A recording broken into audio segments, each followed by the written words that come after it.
Why hello there, it is I, Ceradust. And I return to you with another reaction video, this time to a YouTuber who I'm pretty sure may be underrated.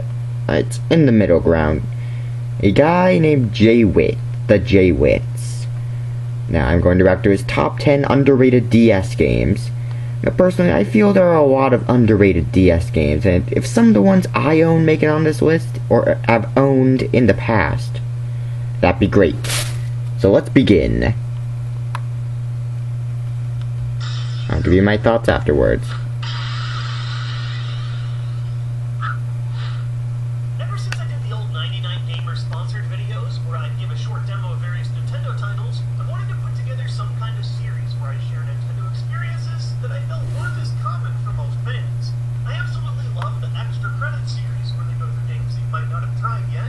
You can find a link to their full set of videos in the description. Really? But I've always wanted to take my own shot at sharing some hidden gems within Nintendo's humongous library over the years. Today we're kicking off that series with underrated Nintendo games, where I go through a list of games that either didn't get crazy reception or didn't sell well at all, but still think are worth exploring if you're looking for a new game to play outside of the norm. I'll be doing these videos separated by different systems, so I thought, what better way to start than with my personal favorite Nintendo console, the Nintendo DS. This thing's incredible combination of touchscreen and buttons made it an instant hit. It was the best-selling line of handheld gaming consoles of all time. And with huge success came a huge library of games full of different genres and different developers. Yep. My goal today is to introduce you to some DS titles that you might fall in love with, but maybe the bad sales or poor word of mouth made them games that you've never heard about until today. Let's get on with the list. Zero Escape. 9 hours, 9 persons, 9 doors. Oh yeah, I've heard about this game. Rolls right off the tongue, but 999 is honestly one of my favorite titles to come from the Nintendo DS, and right now is actually a really great time to try out the series. It's hard to describe this game, but the closest thing I can think of is an unholy union between the Saw horror movie series and Japanese visual novels. It's part book, part Myst-style first-person puzzle game, and the whole ordeal is surprisingly dark and nerve-wracking. 9 different participants are forced into a game of survival, trust, and cooperation, with the warning that a bomb in their chest will explode if they override any of the mysterious Game Master's rules. There are multiple endings, and there's a ton of mysteries to unravel. It's certainly not one for the squeamish, but it's an intriguing narrative that I highly recommend. The game also has a 3DS and Vita sequel, Virtue's Last Reward, and after years of speculation, after the author said he didn't have the funding for it, the third and final title of the Zero Escape series is about to drop in late June. A big reason I put this title here first is because of that sequel. If this premise sounds even slightly interesting to you, try out the first game ASAP, and you'll be right in time for the third game 2 months from now. Hotel Dusk, Room 215. If the violent 999 didn't sound up your alley, but you're still interested in the visual novel and puzzle-solving concept, Hotel Dusk is a fantastic alternative for the DS. You follow Kyle Hine, an ex-detective on the lookout for his former partner, while also attempting to solve the mystery of the legendary Room 215, said to grant wishes. It takes the visual novel aspect literally. You hold your DS sideways like a book to play it. While the pacing is a little slower on this one, it has a great soundtrack and a unique use of rotoscoping in the art style that really bring you into the world. And while we're talking about underrated games, there are plenty of people that I've met that have enjoyed the first title and didn't even know that there was a sequel. It was only released in Europe because the developer went bankrupt before they could get the full release, but Last Window, The Secret of Cape West, is also worthwhile. Even though it's Europe only, the original DS games are thankfully not region-locked, and you can play it just fine on any system that plays DS games. Even the 3DS. Even though 3DS games are region-locked on the 3DS. But the DS games aren't. Why did they do this? I know, right? Ghost Trick, Phantom Detective. Closing out our little trio of text-heavy games is Ghost Trick, an often overlooked 3DS title from the mind of Shu Takumi, the creator of the Ace Attorney games. Cool. If you've ever wished that games like the Phoenix Wright titles had a little more moving gameplay to them, Ghost Trick is the title for you. You play as a spirit, and play with powers of possession and time travel to alter the fates of those around you, all while trying to find an answer to a pretty big mystery: your own death. Every character model contains multiple smooth animations that just ooze charm, and Missile the Pomeranian remains one of the cutest characters I've ever known. Unfortunately, Ghost Trick released really late into the lifespan of the DS, and it got buried by news surrounding around the same time Pokemon Black and White came out. After it came out in the West. This title actually has an awesome port that you can play on iOS as well. The first 2 chapters of the iOS port are free, so I encourage encourage checking out the demo and seeing if it's right for you. Radiant Historia. Moving on to a few of my favorite hidden gem RPGs on the system, Radiant Historia suffered the same fate as Ghost Trick, releasing really late into the system's lifespan in the West, and getting a pretty light amount of game shipments as a result. This Atlas game brought a ton of developers from the Megami Tensei staff, and they really crafted an excellent RPG here. The game's main mechanic is time travel, and I know what you're thinking. I've heard this story before, but it definitely does play a bit different than the narrative of Chrono Trigger, focusing on the ability to move freely forward and backward between time and alternate histories to explore over 200 different narrative points. The combat is refreshing, with some fun twists like swapping whose turn it is and using a mini-grid to attack. And the politics-themed plot is surprisingly mature compared to most JRPGs of this style. Oh yeah, and Yoko Shimomura did the soundtrack. Seriously, just look at that resume. That is one big star This soundtrack. obscure RPG from Platinum Games is, at the very least, very appropriately named. It is by far one of the densest packages on the Nintendo DS. It's a space opera with huge inspiration in 80s anime, and my god, there's just so much to do. The game's combat revolves around giant spacecraft skirmishes, and while the main mechanic is built around rock, paper, scissors, there's a staggering amount of customization that goes into the ships themselves, from custom parts to designing a fleet, and recruiting and talking to individual crew members. It's downright intimidating how much there is to explore in this game, and if you're not a fan of multiple charts, stats, and menus, then I'd probably steer clear of this one. This game had a notoriously small shipment from Sega, making it one of the pricier titles on today's list at around $50 today. Wow. It might not be the most graphically pretty, but man, is it a wild ride once you lift off. Big Bang Mini.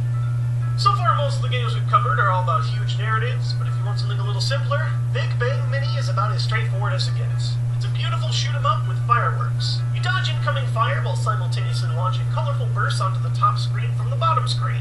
It's your classic fever dream bullet hell, and while it's certainly fast and intense, it never reaches a point of frustration, making it the perfect feel-good game. It's simple, satisfying, and unlike the last title we covered, very cheap to find. This game launched at a budget price back in 2009, and you can find it used for well under $10 most places today. Owendan and Elite Beat Agents. Oh yeah, we beat agents. A sizable amount of people are somewhat aware of the PC rhythm game Osu, but fewer and fewer seem to realize that this fan game engine is based off of a handful of DS releases. In Japan, there are two titles, often abbreviated to their series name of Owendan. They're rhythm games where you control a male cheerleading squad, dancing away to the game's classic formula of taps and slides of the stylus to J-pop music. What truly makes these games are the in-game, manga-style scenarios that make up each song. If you perform well in the song, you'll help characters along the way in their daily lives. But if you fail, you'll have to watch your protagonist get wrecked. Between the first and second Owendan games, we got Elite Beat Agents, a Western-style release, replacing the cheerleaders as secret agents and introducing all new songs and scenarios alongside a mix of English tracks.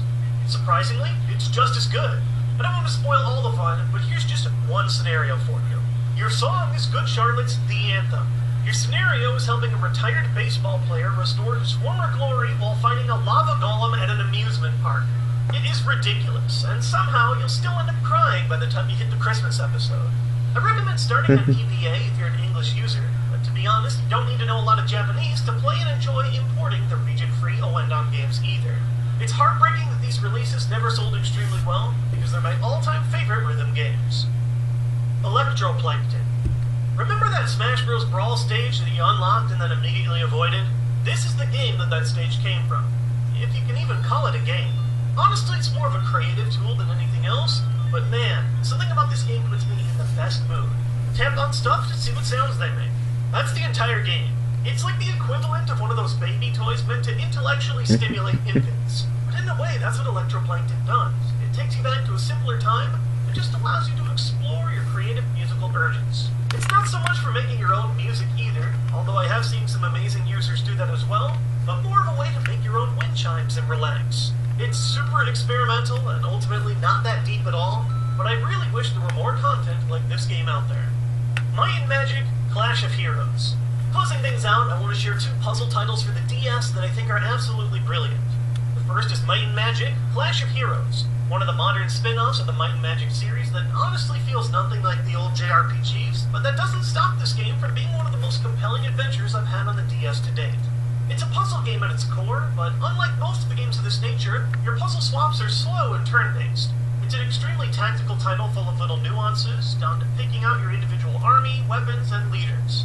The later maps really test your knowledge of the game mechanics, down to positioning and building walls, so if you're into a tactical challenge with an RPG flair, this is an awesome place to start.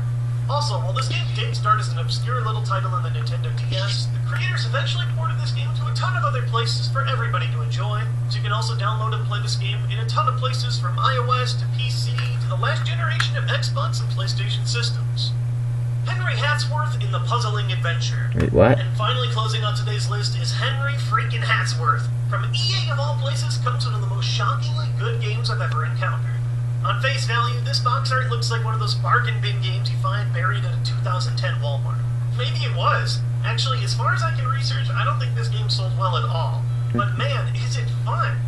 You're basically Scrooge McDuck, an old man in search for rare golden items. But what makes this old-timer's adventure something to remember is the clever mechanic that utilizes both of the DS's screens. The top screen is an action platformer, complete with sword combos, gunshots, and a variety of other attacks. When enemies are defeated, their souls get trapped in the puzzle section of your bottom screen.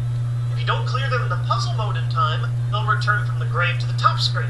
There are a variety of power-ups between the top and bottom screens to help each side out, and bouncing between the two flows surprisingly well. Despite its cutesy style, the game actually gets pretty tough near the end, so it's a decent challenge as well if that's something that you're interested in. The game isn't especially long, but it's a neat little adventure that uses the DS really well, and I rarely hear from other players that they've had a chance to play this one yet. That's interesting. Thank you for getting today's new series of genre. There are a lot of fantastic titles a lot of people consider underrated, stuff like The World Ends With You, but I really tried to dig for some obscure stuff that didn't happen to sell well at all, and I really hope that you guys enjoyed this list and learned about a new game that you didn't know about before. If you end up trying any of these games and liking them, be sure to let me know over on Twitter at @jwittz. I'll likely use Twitter to poll to determine which new rules that we do if we do another Okay, I have to check out that My Castle. Enjoy the games, and I'll catch you guys next time with more Nintendo content. Alright, I know what I'm doing once I'm done reacting to stuff. No autoplay. Bad autoplay. Alright, that's been my reaction. There wasn't really much to react to since I didn't even know most of that stuff. I didn't even know any of that stuff. Well, most of it I had no idea what it was. Elite Agents I knew, but pretty much nothing else. Now, if you excuse me, I got other stuff I need to do.